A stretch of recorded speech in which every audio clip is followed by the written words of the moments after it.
fait chaud, je vais faire des chita.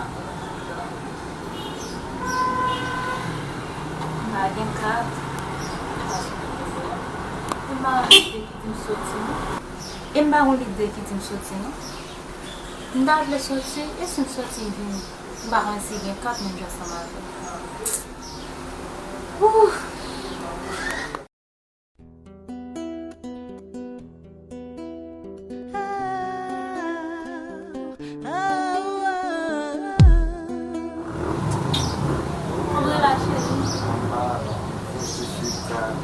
Mais ça me gueule sur ta vie.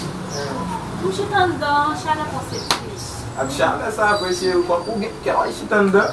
E mre lom bagen meni. Mti bon foti pose la, mais c'est où ta vie. Ah, mti jodi a pa kababa se ou men chéri ou men.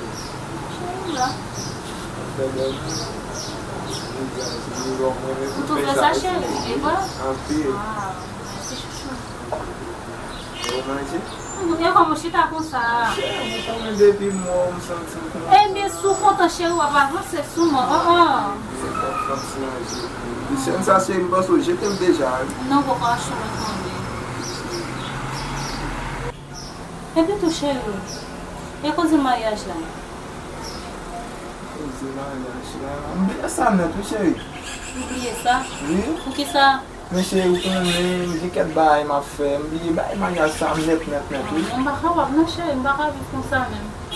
Comment ça chéri? Faut nous marier chéri. Men chéri, faut attendre dou. On va pas attendre bon pour tout la chéri. Faut nous toi régler bagay ça. Ça c'est chéri. Mbe an ale nou chéri, ou konen mwen Wow.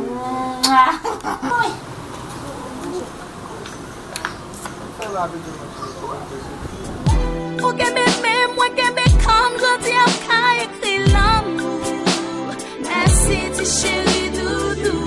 Depi m'kontre, on pa jam pou kon. Men chéri, sou akonchou kon sa se, mwen nan baye mwen baga akon.